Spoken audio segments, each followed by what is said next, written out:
പിതാവിൻ്റെയും പുത്രൻ്റെയും പരിശുദ്ധാത്മാവിൻ്റെയും നാമത്തിൽ ആമേൻ.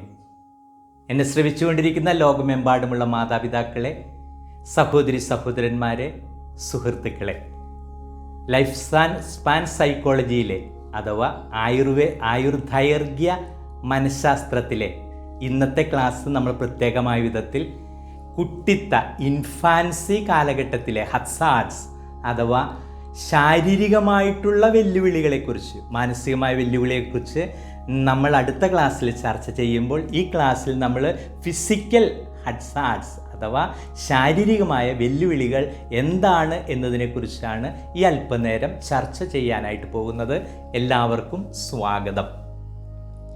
നമുക്കറിയാം, പ്രസവ സമയത്ത് അമ്മയ്ക്ക് ഏതെങ്കിലും തരത്തിലുള്ള ബുദ്ധിമുട്ടുകളൊക്കെ ഉണ്ടെങ്കിൽ അത് കുട്ടിയുടെ ജീവിതത്തെ ഒരുപാട് മുറിവേൽപ്പിക്കും എന്നാണ് ആധുനിക മനഃശാസ്ത്രം അല്ലെങ്കിൽ ആയുർദൈർഘ്യ മനഃശാസ്ത്രം പറയുന്നത്. ഉദാഹരണത്തിന്, കുട്ടിയുടെ ജനനം സിസേറിയൻ മൂലം, ഓപ്പറേഷൻ മൂലമാണെങ്കിൽ അത് ഒരു പക്ഷേ ആ സിസേറിയൻ്റെ സമയത്ത് കുട്ടിക്ക് ശ്വാസത്തിൻ്റെ ഒരു തടസ്സം അനുഭവപ്പെട്ടാൽ തീർച്ചയായിട്ടും അനുഭവപ്പെടുമെന്നാണ് പറയുന്നത്. അറ്റ്ലീസ്റ്റ് ഏറ്റവും കുറഞ്ഞത് അല്പം സെക്കൻഡുകളെങ്കിലും ഇത് കുട്ടിയുടെ ജീവിതത്തെ ഒരുപാട് ബാധിക്കുമെന്ന് പറയുന്നത്. അത് കുറച്ചുകൂടി സെക്കൻഡുകൾ പോവുകയാണെങ്കിൽ അത് ബ്രെയിൻ ഡാമേജിന് വരെ കാരണമായിട്ട് തീരുമെന്നാണ് ആധുനിക മനഃശാസ്ത്രം പറയുന്നത്. അതുകൊണ്ട് യഥാർത്ഥത്തിൽ നമുക്കറിയാം, നോർമൽ ഡെലിവറി വലിയ പ്രശ്നങ്ങളില്ലാത്തതാണ്. പക്ഷേ ഇതുപോലെ സിസേറിയൻ പോലുള്ള ഓപ്പറേഷനുകളൊക്കെ കുട്ടിയുടെ ജീവിതത്തെ അത് സാരമായിട്ട് ബാധിക്കുന്ന ഒന്നാണെന്നാണ് ആധുനിക മനഃശാസ്ത്രം. നമുക്കറിയാം, ഡോക്ടേഴ്സൊക്കെ പറയുന്നത് പ്രകാരമാണ്.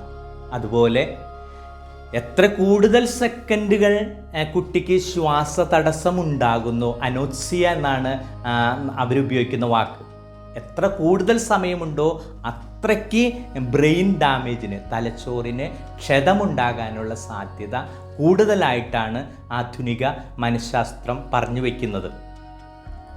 ഇനി അമ്മ ഒരുപാട് മെഡിസിൻ എടുക്കുന്നുണ്ടായിരുന്നെങ്കിൽ, പ്രസവത്തിന് മുൻപ് 9 മാസക്കാലം ഏതെങ്കിലും കാരണത്താലൊക്കെ പ്രസ്തുത കുട്ടി ഉദരത്തിലായിരിക്കുമ്പോൾ അമ്മ ഒരുപാട് മെഡിസിൻ എടുക്കുന്നുണ്ടായിരുന്നെങ്കിൽ അതും കുട്ടിയുടെ ശാരീരികമായിട്ടുള്ള അഡ്ജസ്റ്റ്മെൻറ്റിനൊക്കെ, ഇപ്പോൾ എല്ലാം നമ്മൾ പോസ്റ്റ് നാച്ചുറൽ ബർത്ത് അല്ലേ പറയുന്നത്. അതായത് ജനിച്ചതിന് ശേഷം കുട്ടി അനുഭവിക്കേണ്ട ബുദ്ധിമുട്ടുകളെക്കുറിച്ച്, അമ്മയുടെ ഉദരത്തിലായിരിക്കുമ്പോൾ അതൊരു സിസേറിയൻ ഓപ്പറേഷൻ ആയിരിക്കുക, അല്ലെങ്കിൽ അമ്മ ഒരുപാട് മെഡിസിൻ എടുക്കേണ്ടി വരിക, ഇനിയും അമ്മയ്ക്ക് മറ്റെന്തെങ്കിലും രോഗങ്ങളൊക്കെ ഉണ്ടായിരിക്കുക, അമ്മ അതിനൊക്കെ മെഡിസിൻ എടുത്തുകൊണ്ടിരിക്കുന്നുണ്ടായിരിക്കുക, ഇതെല്ലാം കുട്ടിയുടെ ജനനം മുതലുള്ള സമയത്തെ കുട്ടിയുടെ ജീവിതത്തെ മാനസികമായും ശാരീരികമായിട്ടും ഒരുപാട് ബുദ്ധിമുട്ടുകൾ ഉണ്ടാക്കും എന്നാണ് ആയുർദൈർഘ്യ മനഃശാസ്ത്രം പറയുന്നത്. ഇതാണ് ശാരീരികമായിട്ടുള്ള ആദ്യത്തെ വെല്ലുവിളി എന്ന് പറയുന്നത്. ഇനി ഒരു കുട്ടി ജനിക്കുമ്പോൾ നമുക്കറിയാം 2 കുട്ടികളുണ്ടാവും, അല്ലെങ്കിൽ 3 കുട്ടികളുണ്ടാവും. സ്വാഭാവികമല്ല എങ്കിലും സംഭവിക്കാവുന്ന സാഹചര്യം ഇതും കുട്ടിയുടെ ശാരീരികമായിട്ടുള്ള ഒരു വെല്ലുവിളിക്ക് കാരണമായിട്ട് തീരുമെന്നാണ് പറയുന്നത്. അതെങ്ങനെയാണെന്ന് ചോദിച്ചു കഴിഞ്ഞാൽ, ഇപ്പോൾ അമ്മയുടെ ഉദരത്തിൽ 2 കുട്ടികൾ അല്ലെങ്കിൽ 3 കുട്ടികളൊക്കെ ഉണ്ടായിരിക്കുമ്പോൾ ഇവർക്ക് പരസ്പരം അങ്ങ് ചലിക്കാനൊക്കെ ആയിട്ട്, ഒരു കുട്ടിയാണെങ്കിൽ ചില അമ്മമാരൊക്കെ പറയില്ലേ, കുട്ടി അനങ്ങുന്നതൊക്കെ ആയിട്ട് തോന്നുന്നു. ഇത് കുട്ടികളിങ്ങനെ തിങ്ങിക്കിടക്കുമ്പോൾ അതും കുട്ടിയുടെ പോസ്റ്റ് നാച്ചുറൽ ബർത്ത്, ജനനത്തിന് ശേഷം കുട്ടിയെ കുട്ടിയുടെ പ്രവർത്തനത്തിന്, അഡ്ജസ്റ്റ്മെൻറ്റിന് എല്ലാം ഒരുപാട് കാരണമായിട്ട് മാറുമെന്നാണ് ഈ ശാരീരിക വെല്ലുവിളിയെക്കുറിച്ചുള്ള രണ്ടാമത്തെ ഘടകമായിട്ട് നമുക്ക് പറയാനായിട്ട് സാധിക്കുക.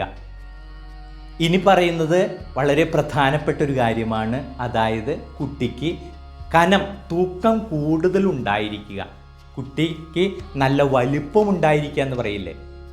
ഇപ്പോൾ ഞാൻ ഒരു പള്ളിയിലായിരുന്നപ്പോൾ അവിടെ ഒരു ഇരട്ട കുട്ടികളുണ്ടായിരുന്നു. 2 പേർക്ക് അന്ന് 14 വയസ്സ്, പിന്നെ അവർക്ക് 20 വയസ്സൊക്കെ ആയിട്ടുണ്ടാകും. അതിലൊരു കുട്ടി നല്ല ആരോഗ്യമുള്ള കുട്ടിയാണ്, ഒരു കുട്ടി മാനസികമായിട്ട് ബുദ്ധിമുട്ടുള്ള കുട്ടിയാണ്. നടക്കുമ്പോഴും അതുപോലെ സംസാരിക്കുമ്പോഴും പ്രവർത്തിക്കുമ്പോഴും മൊത്തത്തിൽ അപ്പം അമ്മ പറയുന്നത് ഇപ്രകാരമാണ്: കുട്ടിക്ക് വലിപ്പം കൂടുതലായതുകൊണ്ട് പുറത്തേക്ക് എടുത്തപ്പോൾ അവർക്ക് ഏതൊരു മെഷീൻ എടുത്ത് എന്തോ ഇൻസ്ട്രുമെൻ്റ് ചവണ പോലെ എന്തോ ഇതെടുത്തിട്ട് പുറത്തേക്ക് കുട്ടിയെ വലിക്കേണ്ടി വന്നു എന്ന് പറയും.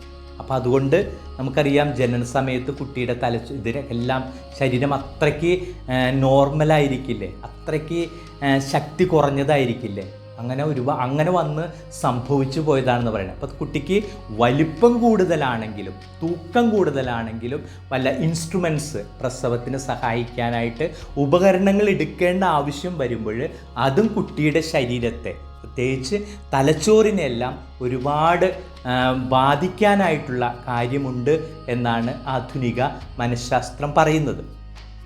ഇനി മറ്റൊരു കാര്യമാണ് പ്രീമച്യൂരിറ്റി. അതായത് കുട്ടി ജനിക്കേണ്ടത് നമുക്കറിയാമല്ലോ 270 അല്ലെങ്കിൽ 280 അല്ലെങ്കിൽ 9 മാസമാണ്.